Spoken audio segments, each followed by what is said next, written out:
right center. That ball is gone into Monument Park. Yo, what's poppin', everyone, and welcome to the 17th episode of the Monument Park podcast. I'm Cole Weintraub. And I'm Luke Profacci. And today, the Yankees finished off a 3-game series against the Chicago White Sox. We spoke last after the Royals series, and we figured we'd have a tough series ahead of us, and I'd say we looked pretty good. Luke, how are you feeling about the Bronx Bombers at the moment? In terms of the standings and just where we are and like playoff push, all that, I think this is the best we've been since the last time we played the White Sox. So it's been a long time. It feels kind of full circle, but I feel really good about where we're at right now. And there were points in the season where I was looking back at that last White Sox series, and I was like, all right, that's the high point. Yeah. Beginning of the end. That's what I was saying. I figured that was going to be like, the high point of the season, pretty much. And here we are, 2.5 games. Well, I think we were in first place or second place then, close to it. Now 2.5 back of the wild card, I believe, 5.5 in the division. We did get a little unlucky. I know we took 2 out of 3, and that's pretty good. That's really good against the Chicago White Sox, making 5-1 against the White Sox this year. But the Red Sox actually played the Orioles, and they swept the Orioles this series, so we really didn't pick up too much ground. And now we're really hoping for Red Sox losses, and we're hoping for A's losses. But I mean, now that they the Red picked up Sox a couple down losses, the A's did pick up a couple. They were losses. struggling a little bit, and then the Mariners Blue Jays was a good series. I think Seattle actually took 2. Yep. So the gap's getting closer, and we're in the point where through the rest of the year we kind of control our own destiny. If we beat the teams that we're playing, we should be fine. Totally. Yeah, of course the A's started losing once they were the top team in the wild card. When they were sitting in the second spot, they weren't really losing. But like you just said, we're controlling our own destiny. We got to go win our own games, and then we should scoreboard watch. But it's just hard not to at this point. So kind of brought it up at the end of last episode, the Field of Dreams game. I mean, a lot of leading up to this. I'm pretty sure we found out in 2019 that we were going to be playing in this game. Yeah. We had played in the London series that year. We were going to go play the next year at the Field of Dreams, just Yankee this, Yankee that. Last year comes around. We don't play the Field of Dreams game, of course, COVID, but finally happened this year. And going in, with all our injuries going down, and you see the pitching matchup, you see Heaney versus Rodon, not feeling it. Rodon struck out 14 Yankees the last time he faced us. Rodon goes on the IL. You're thinking, oh, maybe they'll, get someone a spot start or someone not as good as Carlos Rodon, but nope. They had Lance Lynn lurking. So, I mean, automatically going in, you're not feeling good about this series or this game. But it looked promising going in because it didn't fall apart too early. Heaney gave up a home run to Jose Abreu in the first inning. That wasn't surprising. I was going to be super surprised if he went 1-2-3 inning in the first. I think everyone no run first, but that was just such a like you tweeted, it was like the most typical thing. It's so obvious. And we're not here to rip on Andrew Heaney, but I mean, we are here to rip on Andrew Heaney. That was disgusting. If I was going to rip on him, I would say they let up 3 bombs, including a 3-run shot and a 2-run shot that like killed all momentum we had. And it just put us at a terrible spot. We weren't going to win, except for these heroics that happened at the end of the game, which I've never seen before. It was insane. I mean, like every time we keep it close, 3-run bomb. 2-run bomb by the 9-hitter backup catcher. It's like, dude, what are you doing? Like, I know the balls were juiced because they always do that with the London and now this. It feels like balls flying, but like, dude, keep the ball on the ground one time for me. I said this to you already.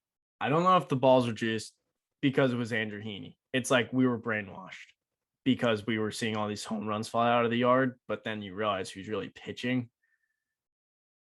If we were here to rip on him, I'd agree, but we're not here to do that. And I mean, like, there were so many home runs in this game. We had like 4 too. Judge hit 2, Gardy, and then Stanton, obviously. That Judge home run, like when he hit that home run, I just thought, I was like, okay, we're here. Okay, we're in this. We just put 3 up on Lance Lynn on one swing of the bat. We're here. We're in this. And then the next Buck inning, on the call. of course, it is almost like Andrew Heaney didn't give one single blank about the Aaron Judge home run.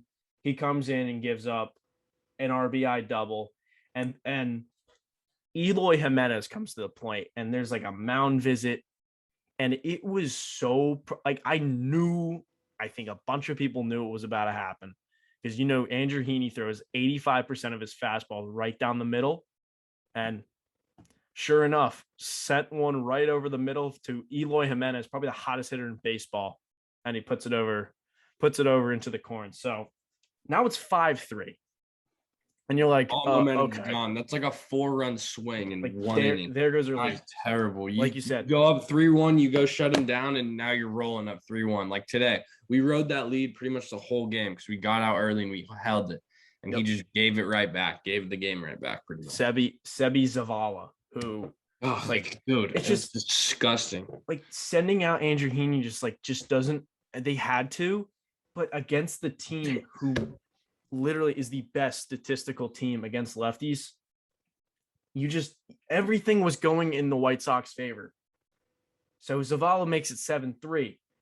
Gardner hits a home run. Brett Gardner hit a home run. Brett Gardner's been playing great lately. 7-4. Oh my Judge, God. And it comes to the 9th inning. And in the 7th inning, I kind of was like, okay, it's probably not our game. We're gonna lose 7-4. Is what it is. Maybe we scratch it on. Kimbrel comes in. I think goes 1-2-3, or maybe I know we had a few guys on in the 7th inning and we couldn't do anything. I know we had a few guys on when Kopech was on the mound. The inning before he got rattled, and he was throwing up his arms like, who does this guy think he is? And I knew after the 7th inning when we didn't put any runs across, that was kind of like when I gave up almost. Yeah, those felt like those were rallies, but it wasn't like they were like walks, and they weren't. They were walks, good at bat walks. It was like pitches were being called balls that were strikes.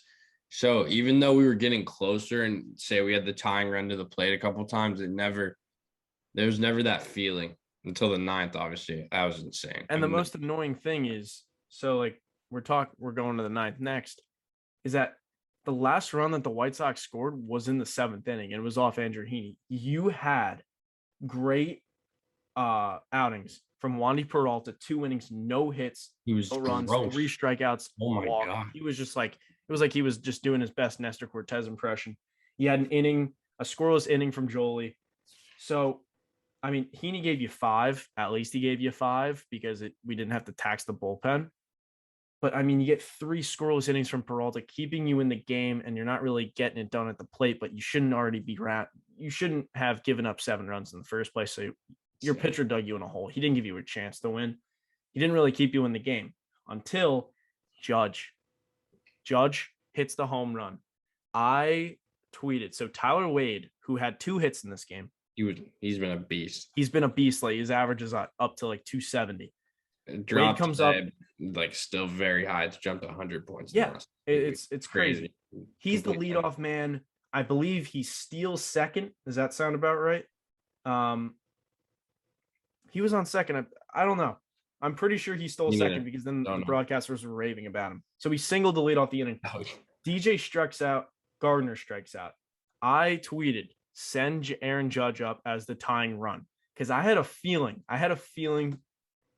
Aaron Judge is going to step up one more time. He hits Liam Hendricks well. We all know that.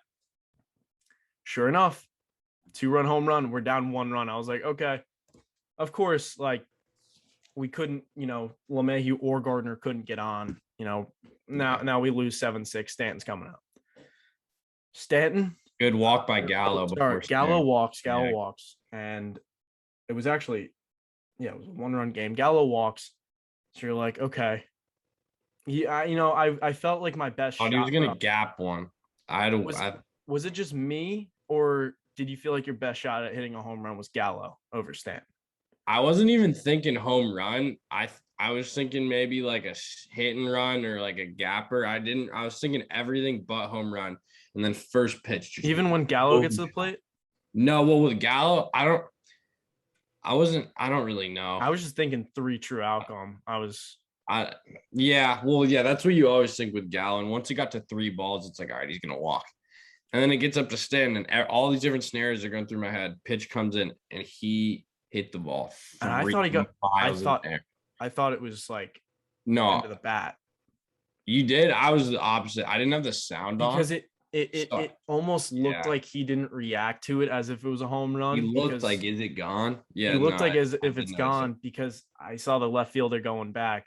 And in retrospect, like, let's put this. I heard this on the short porch. No, would you rather have a rob, or would you rather lose it in the next inning on a walk-off home run? No, if they robbed that home run, we might have gotten swept.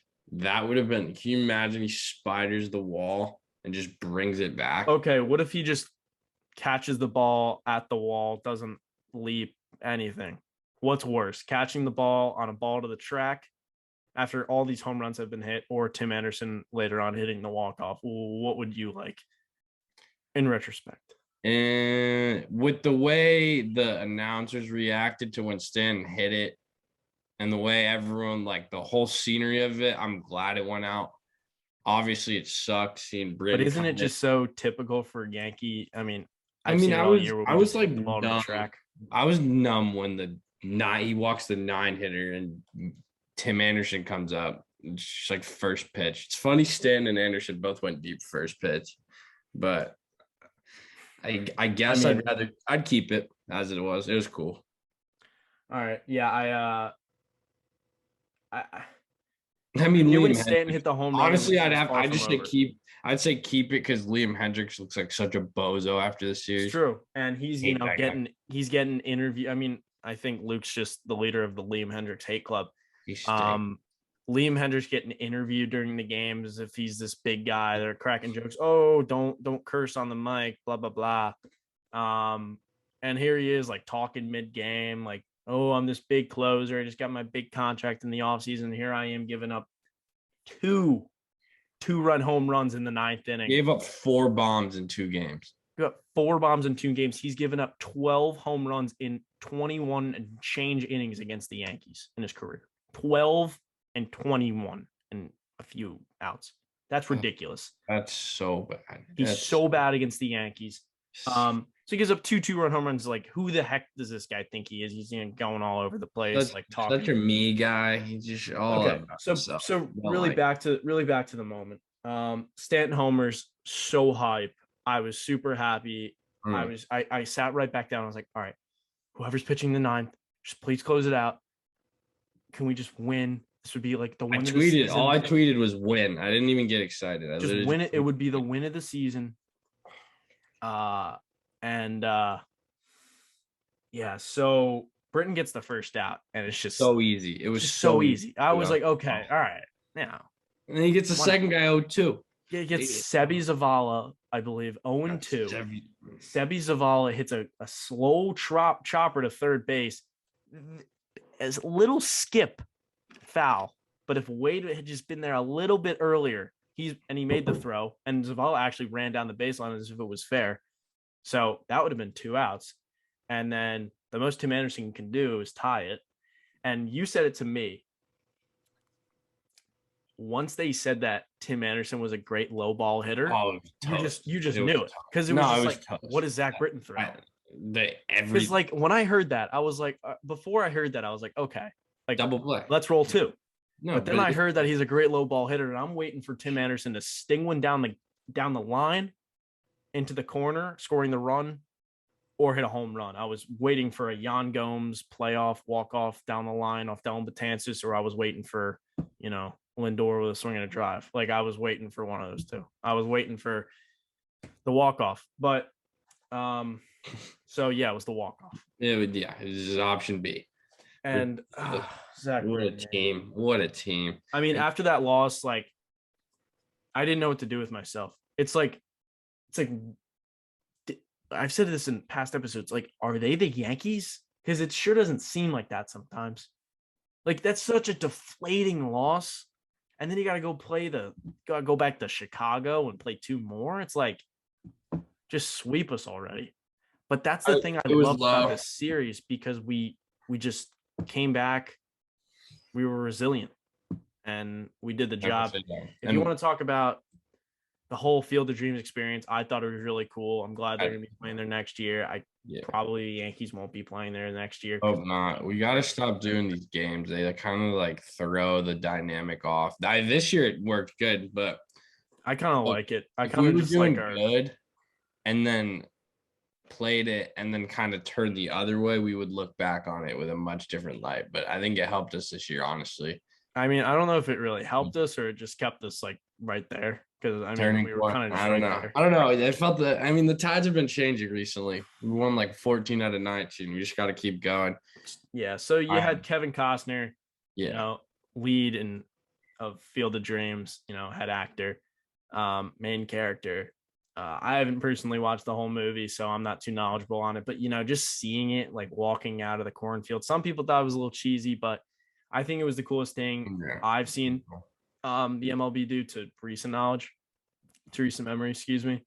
It was just really cool having the jerseys too. I mean, I'm a sucker for those White Sox pinstripe caps. Those were so I just need one of those so I could just rock it backwards and just those were be a stud, get the wings going bad. But love it. Letty. Just it was a cool experience, and I feel like our team always seems to step up on those moments, and we kind of did.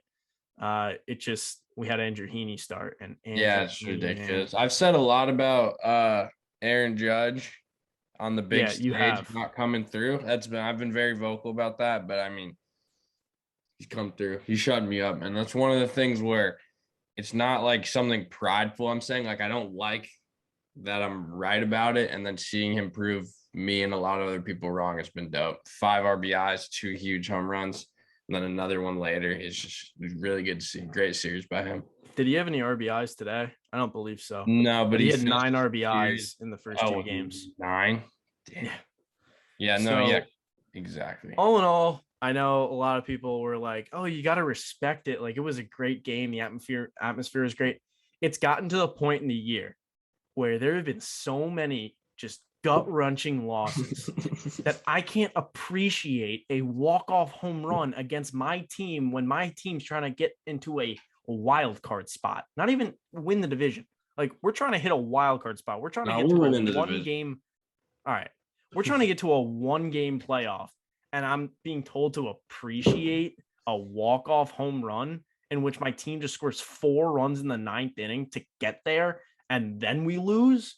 Dude, like lose 7-4. One division title since 2012. You better appreciate it. It's ridiculous. It's like ridiculous. It's just like no. Like I'm okay. Like I'm good. Like let me just be sad. Okay. Yeah.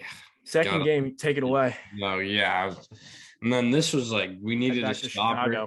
Yeah, back to Chicago after the off day. I feel like the off day was very needed. Imagine if they had to play the next day after Iowa. That would have been a disaster. And J-Mo came in. He was a little flat. Like first 3 innings, he gave up runs, and he was very close in the 3rd inning. One of their boppers, Eloy, I think, hit a bomb to the wall that Gardy ran down. Oh yeah. That ball. I would have thought that ball was 10 rows up. That Gardy, I tweeted, I was like 2011 Brett Gardner showed up to Chicago. Glad to see him.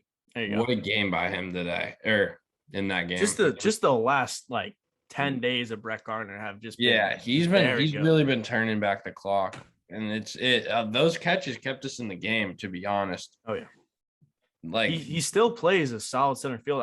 They showed his sprint speed. It was like maybe 1.5 miles an hour faster than the average, but yeah, no. He's still able, and he still gets a jump. I know he made that brutal play in Tampa, and everyone's like, "Oh, Brett Gardner, like you shouldn't be on the Yankees anymore." Remember when he went back? Yeah. Well, that game we lost that game like 17-0. So like, what does it really matter? Yeah, Brett Gardner's on the Yankees. That catch really kept the game intact. We were doing work early. Judge hit a sac fly, and Gallo homered up 2-0 in the first. You're thinking good start. But J-Mo came out not really, like I said, not really. He didn't really. That fastball, man. It was just flat. Like I don't know, it didn't look right. And the thing is about them is the White Sox are just such a good hitting team, and they're prone, but they're not really prone to chasing that curveball. So he was getting in a lot of fastball counts, and he wasn't able to throw. He likes to throw that fall off the table curveball. Mm. And You got to be able to not set able it to- up with the fastball, though. Yeah, Like, right. And he's fastball's not able not to working, then execute. it doesn't. They just sit curve and take it. Yeah, when he's not able to execute, then he's forced to throw his heater, and then he starts leaving the ball over the plate. And then when JMO leaves the ball over the plate, we saw it for 3 months.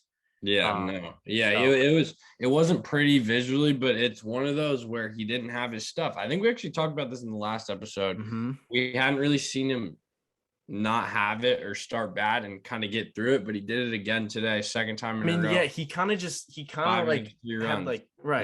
had broken glass in his hands, and he kind of made the most out of it because he wasn't like the Royals JMO, like the start against the Royals. That's what it shows you, because it was like early in the year he had that start against the Braves where he was nasty. I think it was the Braves, but when he'd start bad, like not even like the Phillies implosion's an outlier, but like when he started bad, there was just no way he was getting anybody out. And now it's like, okay, he doesn't have his A fastball today, but he's able to put together a start. Exactly. Put together five innings, 3 runs, which is all we can ask for. And the key is keeping us in the game. Yeah. Something that Andrew Heaney said. We'll get there. I'm so done talking about Andrew. Andrew Heaney said that he didn't give the I hope he gets cut. Literally, what a waste. He's not going to be in the rotation. They confirmed that today. Boone said that Cortez is taking his spot, but yeah. Andrew Heaney said it himself. He didn't give the Yankees a chance to win. Jameson Taillon gave the Yankees a chance to win. It was kind of similar. The strikeout numbers weren't there, but it was kind of similar to that O's start. And kept the Yankees in the game against the O's. Big deal. But this was against the White Sox. So big game. They put out their A lineup too. We got Lynn, Cease, and Giolito, and we threw out Andrew Heaney, JMO, Nestor Cortez Jr. That's what I'm saying. It wasn't our A lineup by any means. I know they have a couple of guys out. Did we even pitch Garrett Cole against them this year? I can't remember. Doesn't ring a bell. 5-1. Like, it's crazy. We need guys like that to just keep us around and let our guys do work, which is what it was. We tied it. Judge hit a 2-out. Okay, so Judge did a lot to make it 3-2, right? Judge gave the Yankees the lead 4 different times. Yeah, it's crazy. 2 outs with runners in scoring position. Another thing I've been on him about, just hasn't really been coming through. Shortens up, pokes a double down the right field line. Is beautiful. It was just a great swing. Nice, to be honest. So nice. He had a swing like that against the Royals. The little flare to tie the game at 4. Yeah, just a pretty swing. 6-7. That's all you have to do, really, is just get the bat on the ball. So yeah, that was after the White Sox tied it with Robert. So right. Judge gets that big double. We kind of played like some bullpen chess a little bit. Loaisiga got out of a huge bases loaded jam, the fly ball to the track. It wasn't like a threat, really. Like, he hit it pretty good. Collins, bases loaded. When Zach Collins is hitting the ball that far, it's kind of a threat. It wasn't as bad as the Eloy one. It's because when Eloy's hitting, you expect it to go. Exactly. Whereas Collins is like, is that really gonna go? Like, come on. Like, yeah, we know better. But yeah, so Loaisiga got through that. It's good to see him not full. And that was and who did he loaded. Yeah, exactly. Who did he have to come in and rescue? The guy who I'm probably lowest on right now. Well, him and someone we'll speak about in a minute. Lucas Litke. Oh, this guy's just been a train wreck. He's the worst. What? He came in at the Mariners game on Sunday when I was there, and I was turning around, like, talking to people behind me. I was like, there's no way he's getting out of this inning. Like, there's just no faith in him. Everything's curveball sitting up on, like, a table. Like, he might as well be on a tee. He's so hittable. We kind of skipped a little bit, but there was a moment in the game, 5th inning. JMO's still out there, gives up a leadoff base hit. Then he gets Anderson to ground out, and then he's pitching to Cesar Hernandez, and he gets the 2 strikes, and Laz Diaz is behind the plate, and he's not a good umpire in my opinion. Jameson Taillon threw a couple pitches, and they were both called balls, and they were both 2 strikes. He threw a changeup that started on the left-handed hitter's front knee and ended right low and in. This time he had to stretch over for a bit, but it was clearly a strike. He throws ball 3, and then he ends up walking him. You're ridiculous. So Hernandez walks, and then They go mound visit. Abreu pops a ball up in the infield. Voit and Higashioka just Oh don't my go for it. God, Falls I right in. completely But forgot about that. but Tyone stuck with it, got the That's double what I'm play saying. ball, ended the inning. So he's gotten so resilient this year, and it was so not like that earlier in the year. And Yep. he's just out there pitching. It's great. And then they give it Complete to 180. Jimenez, or they give Tyone the ball back in the 6th inning, which I'm not like in love with. It's like he gives up a hit to Jimenez and they just like pull him. It's like, make up your mind. I understand you want to like go to Jimenez like with the righty and then go to Moncada with the lefty and then Goodwin with the lefty. But it's just like I don't really like just sending the pitcher out for one more batter. I like it. I like it if you're not bringing in Lucas Licky. Sure. Okay. You know, like if like Wandy's hot right now, if they do that next series or against the Red Sox or whatever, and they go like say J-Mo's pitching and then Bogarts gets a hit and then Devers is coming up, you want to go to Wandy and throw those sinkers, like that's fine. I mean, Wandy's just got to slide into what I thought Lucas Litke. That's what I'm saying. It's just year. like take him out for Lakey. It's like, dude, like this guy's. And Joey's been getting like no work since that first game. He scoreless sitting in in the Field of Dreams game, but he didn't really. He hasn't pitched since, which is well. I mean, they're saving him. That was a moment where Lucas Litke came through. You spoke about the Guardy catch. What'd you say? You said Lucas Licky came through. Oh my, yeah, that didn't happen. Like, no. We're not giving him any credit. No, but yeah, we stuck with it. We kept it 3-3. Gave us a chance to win, and then they go to Kimbrel, which is insane that they have Kimbrel and Hendricks on the same team. But they both stink, so yeah, it's just too much for my brain to handle. And Judge just 2019 Game 2 ALCS just line drive to center field, just going out, and he's getting cocky again. Like we're winning again. Judge, when he does something good, he's yelling the whole way around the bases, getting everyone fired up. I like it, but I feel like a couple of times it's gotten a little too far. Like 2018. Right, well, he's not playing music in the clubhouse. So that's what I'm saying. Like, as long as it stays at this level, if he puts it on the field and keeps it on the field, that's what I'm saying. It has to stay right here, and I've seen it go one step too far, and then it just bites us. So I mean, it's good for now, but a couple of weeks, if we're sitting here talking about how he said something and then went 0 for 20 slide and we dropped 4 in a row, then I'm going to be upset. But for now, it's good. And I mean, dude, like, oh God, this bullpen, Chad Green. But can we speak as to why Chad Green's pitching in this moment? Because Jack Britton goes to Aaron Boone, says that he can't. Hey, I can't pitch in this role. I'm just not there right now. And here's how I feel about this. I can rag on Zach Britton all I want, and I spoke as to why like I was cutting him some slack in the last episode. Confidence is not there, and that's a problem.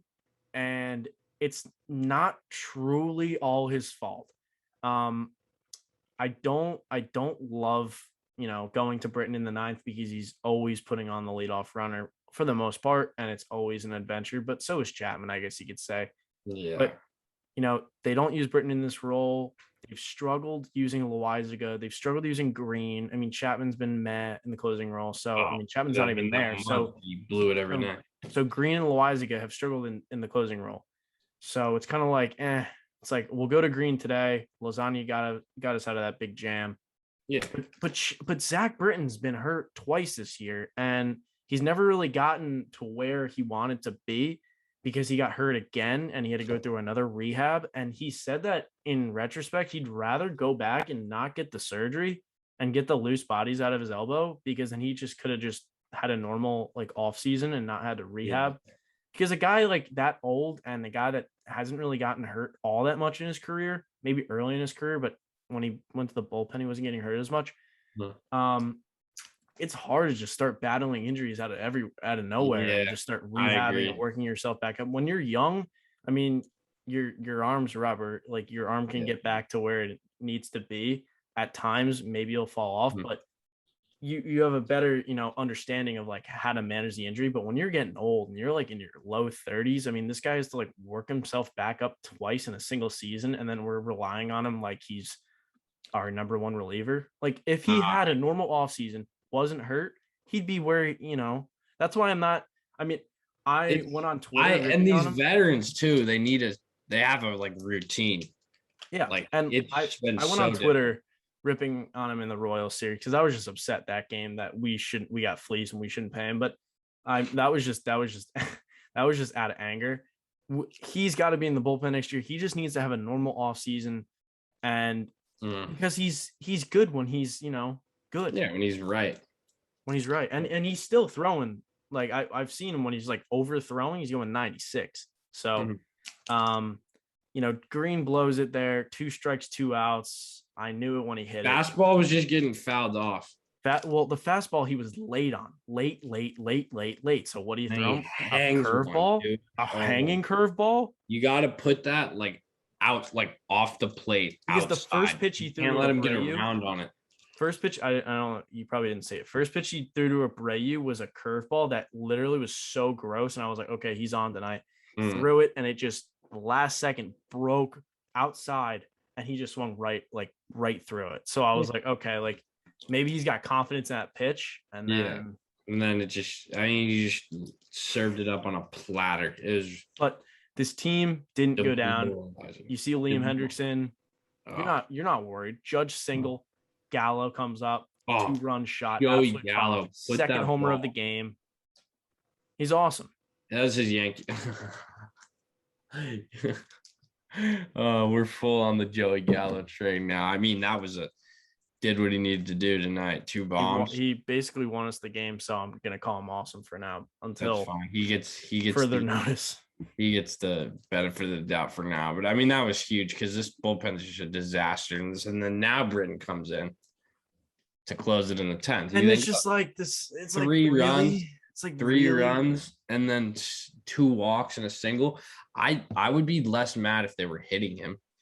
But he only giving up 1 hit, and it's just a 7-5 with the bases loaded. It's a disaster. I figured Zach Britton was going to come out in this inning, and he was just going to throw it like a no worrisome inning. That's what I was like. You're up 3 runs, let him hit it. It's just like when a rumor comes, or not a rumor, but like when something comes out that he just like went to the manager and said he like wasn't right. Like I know that's a confidence thing, but like it comes to a point where it's like he's still Zach Britton. He's still gonna figure it out. I just felt like this was the moment, but he's just in the fire right now, and they just keep throwing him in it, and he's just not right.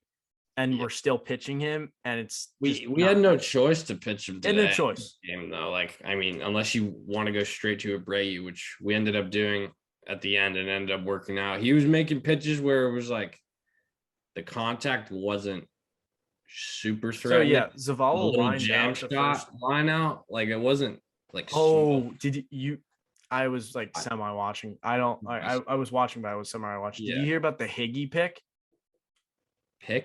Yeah, so Abreu threw a pitch so far out of the strike zone, and Higgy just scooped it, and it was with bases loaded. Oh yeah, I did. Saved so much. Everyone on Twitter was like, "Oh, Gary, like, dude." I mean, Higashioka is a kind of like a moment, like a catcher that's like he plays well in the big moment, but like if you play him every day, you're gonna see the flaws. It's exactly. Not. I mean, you saw in the Royals once a week Higgy. Like I think we talked about once a week Higgy on our first episode. That's Ben. Once a week Higgy. That was that's like our first. I remember that. Yeah, I mean, big play, and Abreu got a soft line out and a ground out. It was just huge. And I mean, Aaron Judge and Joey Gallo did it in this game single-handedly. We needed guys to step up. We're without a lot of our team still. A third of our starting lineup, our ace, our closer, more starters, more bullpen, and we needed guys to step up, and Aaron Judge and Joey Gallo did that. So I just want to make sure. And I also like that. And Tyler Wade. Yep. I also like Abreu going in that moment because I think he's gonna be in the bullpen next year.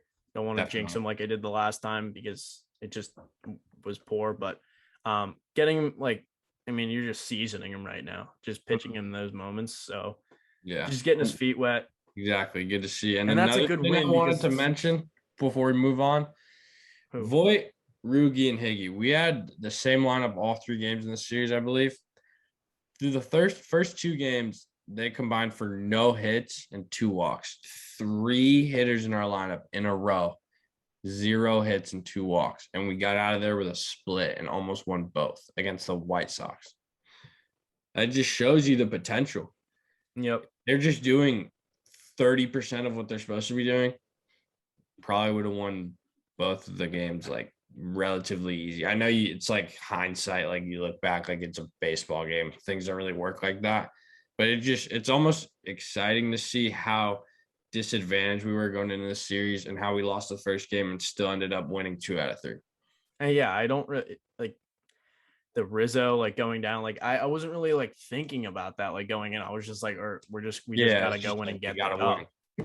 Exactly. So I wasn't dwelling on it. If it was earlier in the season, that's when I really dwell on the injuries because it's like, oh well, we could be this if we had this guy. But right now it's kind of like, we just gotta win. There's no excuses. So just get there.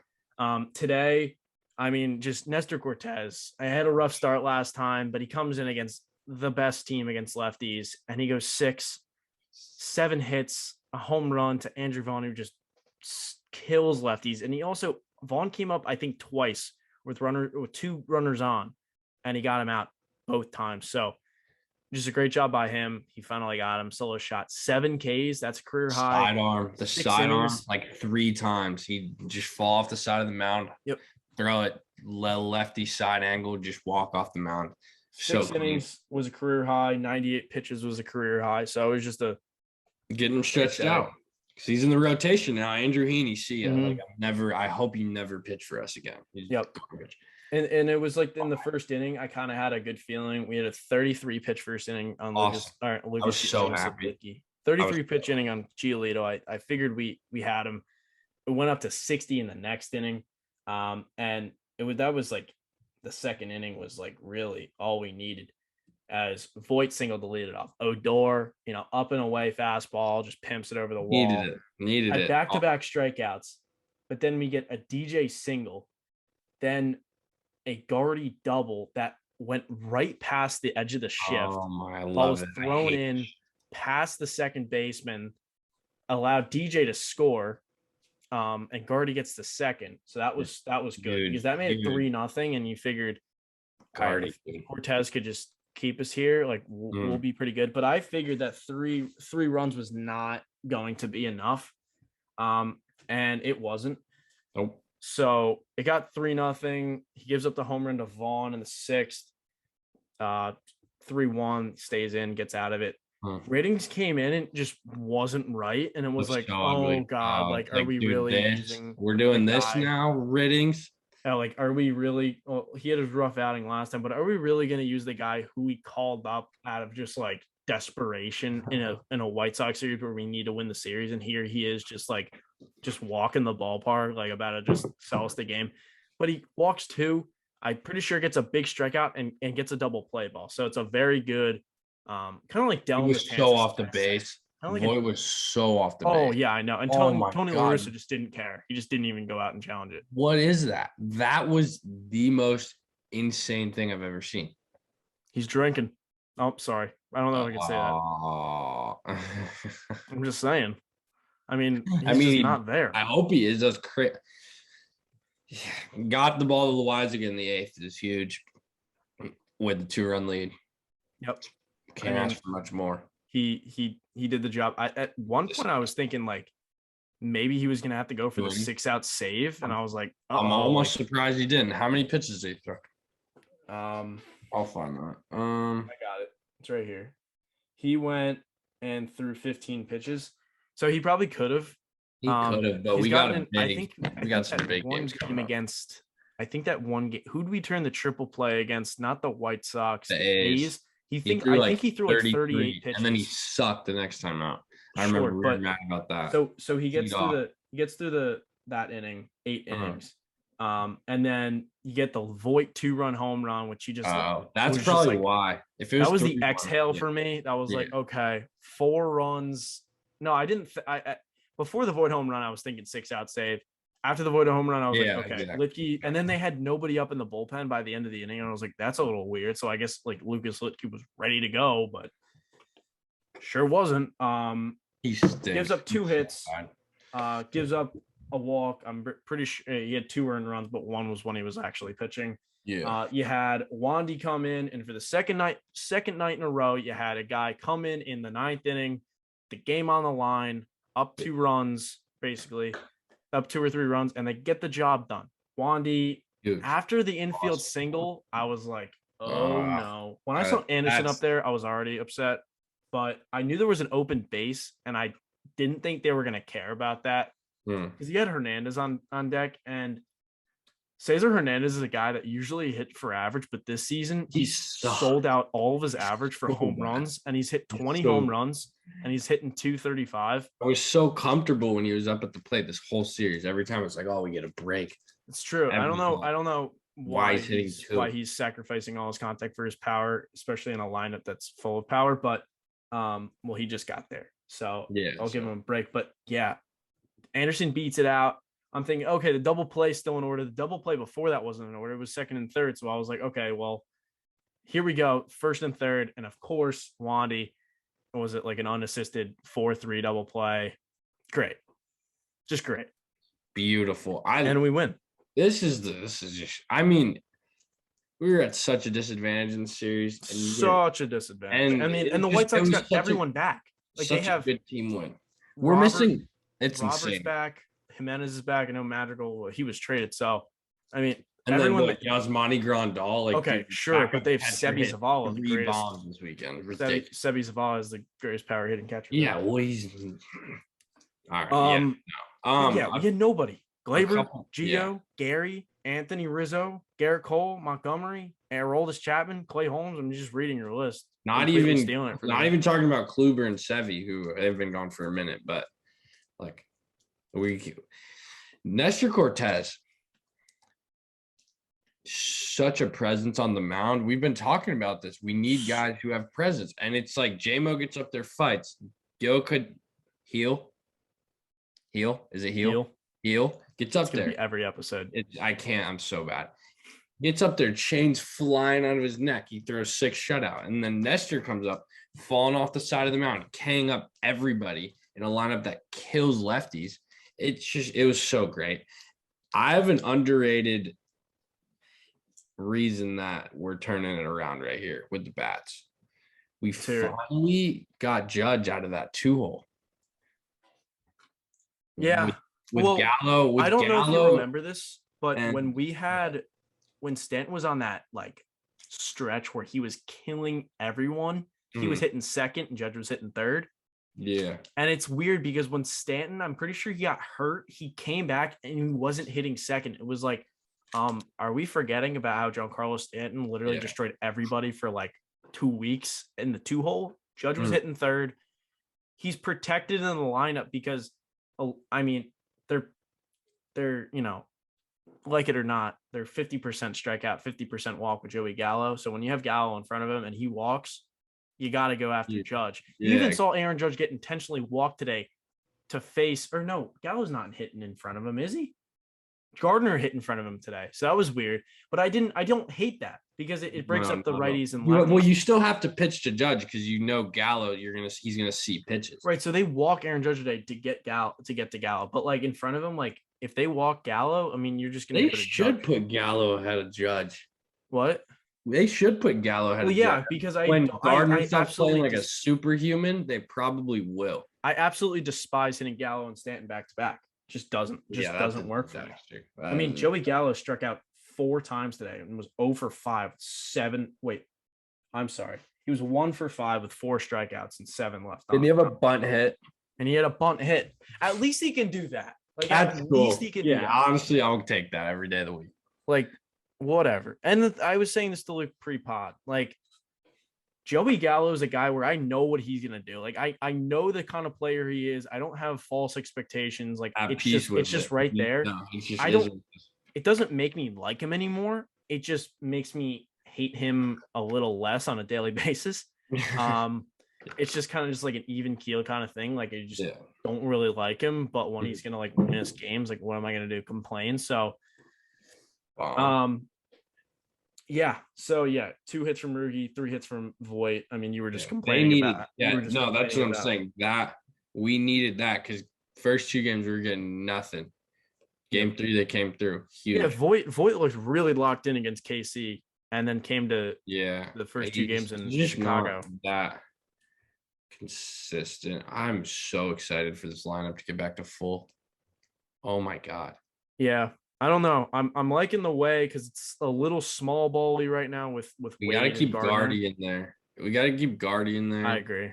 I think Gardner's your center fielder, and then so that not puts worried about either Rizzo or Voit out. Yep. So I don't I don't hope have a they have a problem tough with that. decision. That's all I'm To going to be say. honest, I don't have a problem with that. Sure. And Voit here, let's see. Voit career pinch hitting numbers. Because imagine if he was just like a super pinch hitter. Oh, we're not pinch it. It's just not. I don't think it's gonna work that way. I don't think Luke Voigt's What are they gonna going to be do? your Just let him once-a-day sit on the pinch. bench? Like, No, you're gonna move stuff around. They have a plan in place. They're not gonna just completely wing it. I mean, you're gonna Well, see unless- Gallo and you're gonna see Judge in center. You're gonna see Gallo in center. You're gonna see Stanton in right. yeah, you're but gonna then see we have Stanton no in small left. ball, which I like that we have some small ball. Okay, in. they traded for Joey Gallo and Anthony Rizzo at the deadline. Do you think they're But end of Brett season Gardner's plans was doing playing small like he's ball? Do you think 20 Greg Allen was a part of their 2009, 2010? Do you think OG. Do you think Greg Allen was a part of their small ball plan of the year? No, but he's not part of this Do you plan think either. Ryan Lamar was a part of their small ball plan? Like, no, you're like just naming bad players now. This is no, because we were playing small ball there. We're only playing small ball because we're injured. Like, that's it. So get this, like, once Brett all our Gardner's guys going to be in our lineup. once all our guys are back, he this keeps playing like small. this. Okay, Brett Gardner can be in our lineup all he wants. It doesn't. But add if he is, then someone has to go. Is what I'm saying. I guess. No, but I'm saying like this off small ball thing is only because we're injured. Like, it's not going to sustain. I mean, we're just stealing bases. I like stealing bases. We're just built not to play small. Judge ball. stole a bag today. It was great. I hope we keep doing that. Just built not to play small ball, but it's fun. We don't need to be like bunting all the time, but I mean, a stolen base here and there is cool. So Luis Severino suffered a setback. I don't know when we're ever going to see Luis Severino again. I really don't. It's really annoying. I even saw him with my own two eyes pitching, which was crazy. And then he's throwing triple digits. He gets to his next start, throws 4 perfect innings in a combined no-hitter, and then goes to Scranton to make his last rehab start. And of course, I thought it was about the weather. Someone was telling me about the weather on Twitter, about how it was weather related.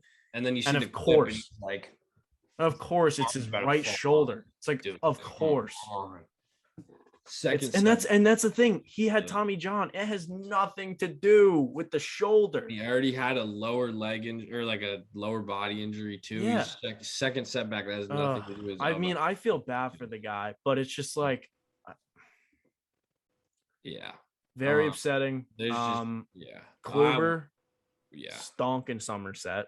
I think 5 runs in an inning and a third. He walked the ballpark, hit the ballpark, everything outside of the strike zone he did.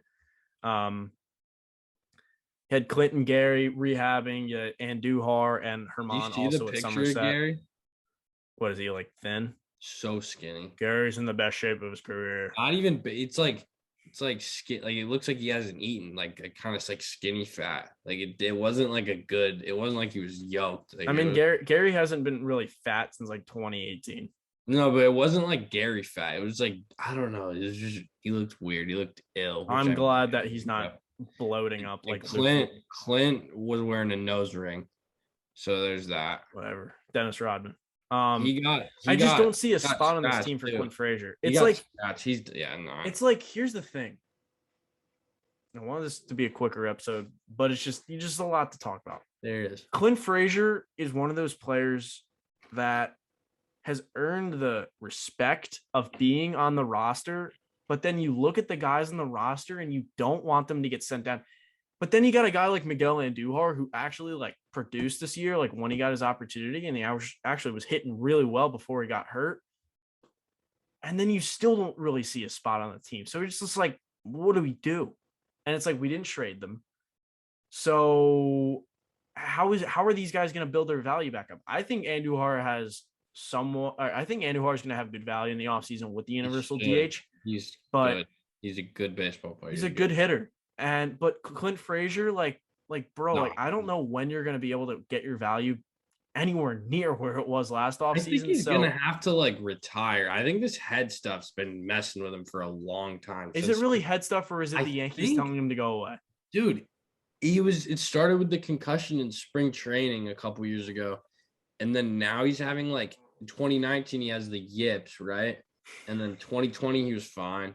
And then now he's having like vision problems. Like, I just don't think I think no, something's they like, said vision problems, and then they said something else. Like, who knows? I Who don't knows? like it's not a And then good he gets like married in the stretch. It's like that's I'm not trying to talk smack about Clint Frazier because I'm not about that, it's but not even bad. It's he's just on our team. you But don't know it's what's just going like on. I don't I don't know. I just don't see a spot on the team for him. No, yeah, definitely. Oh, Not even right now, at least. disregarding all the injury stuff, like even with that, he doesn't have a spot. So Why haven't what we else? heard about Gio Urshela? Well, he did. Do you hear about the setback? No. Yeah. So he like The one a couple days ago? well, yeah. I mean, he had a hamstring injury that it wasn't like to the point where they needed to put him on the IL, but they needed to just keep him off on the shelf for a little bit longer. Mhm. So Yeah. that's that. Anthony Rizzo, I'm pretty sure they were going to get him on like a cardiac machine. Yeah, he's working out. Working back up. Glad he's okay. It's scary stuff because he had cancer and Yeah. everything. It's good. He's been It's good. good to see that. That's what I'm saying. That was a Anthony little Rizzo. back in my mind. I was like, oh, like what? I mean, that's the thing. It's like you took 2 out of 3, and you had Anthony Rizzo as like the hottest hitter, and then you take 2 out of 3 we're missing a fourth of our lineup. You could build Our an all-star best hitting team with the lineup- guys that we're missing out. Our best hitting lineup, we're missing a fourth of it. Right. Not so 4 out of 9. Heading into That's this, crazy. we had this like I had a mini controversy with myself, a biased controversy with myself this morning. So Garrett Cole's pitching tomorrow instead of the Boston series, and here, there's 2 sides of it. Garrett Cole's your best pitcher. When he's back, he's back. Pitch him when you can pitch him. Line him up in the starts that you want to line him up in. But then you think about, so you got these 3 games against the Red Sox, but then you got 2 in one day. You want to assure yourself at least 1 win against in that doubleheader. Mhm. So pitch Garrett Cole in that doubleheader. Get him to the seven innings. And yeah, no, I agree. There's a flip side though, where it's like, you're gonna get 5 or 6 out of heel. So is that more valuable in a 9-inning game? Do you really know that you're gonna get 5 or 6 out of heel against the Red Sox? 5. I would be. I hope we're not looking back on this. I hope. I mean, if he's gonna blow up, it'll ruin a 7-inning game or a 9-inning game. But if he does what he's supposed to do, it's more valuable in a 7-inning game than a 9-inning game. Jameson Taillon blew up in a 9-inning game, and we lost by 1 run. Well, yeah, but I mean, we got outliers, but it's also Garrett Cole. Like, that's what I'm saying. It's just like get Cole and Montgomery in the 7-inning games. It's like almost like a little rehab start almost for both of them, because it's like it's a shorter start. It saves the bullpen a whole lot because you figure 4 or 5 from each of them. So it's just I see why you're. But no, but I understand. Pitch him tomorrow. Guarantee. I mean, I'm not guaranteeing it's baseball, but I mean, I think the Yankees are locked in tomorrow. I think they're locked in tomorrow because it's just a good matchup. Win tomorrow, we're 2 back going in. Who are we facing tomorrow? We're facing Dylan Bundy's savior, Jose Suarez, who I saw at firsthand. Yeah, at least we've seen him before. He's actually pitched a lot this year. 3.90 ERA, really solid. But I mean, we're built to hit him. Let's just go hit him. We got different guys, so we should be all right. You said earlier, controller on Destiny. It's really exciting. Yep. Heel and Montgomery go on the doubleheader. Not really sure who goes that 3rd game in Boston. They have Pivetta lined up in Boston against Boston. There was talk. They were talking when the game got canceled originally about doing like a split home and away, and I was like, what? And so I was just hoping that. So they don't have anyone lined up for the doubleheader, but they do have Pivetta, who I don't believe. We've played the Red Sox a lot this year, of course. I don't know if we've seen him. We may have seen him once. Maybe I've heard. I mean, the name's been around. He's definitely had a solid season. Low 4 ERA, much better than what he was. But yeah, looking ahead, 4 against the Twins and 2 against the Braves. We actually move into college on the 24th, so I mean the setup's just going to change. Right? probably have one more episode before we head up to school. So I mean, yeah, we'll run probably I don't know. we'll probably finish it off at the Boston series, or probably finish it off at the Boston series. We'll get an episode out a couple days. And that really does it. Yanks take 2 out of 3 from the White Sox, go back home, play a game against the Angels, and then a 3-game-ish set, maybe like 2.5 game set against the Boston Red Sox. Looking forward to it. Just stay afloat. Just got to keep doing what we're doing. Playing, get the reinforcements, and just turn this around fully. Rolling. A couple weeks, we'll be good to go. All right. Follow socials, Monument Bark, Twitter, Instagram, whatever. We'll be posting on Spotify, Apple Pods, YouTube, wherever you get your podcasts. It's there. Yes. Thank you so much for listening and watching. Thank you guys. Yep. And we'll see you guys in a few days. Peace.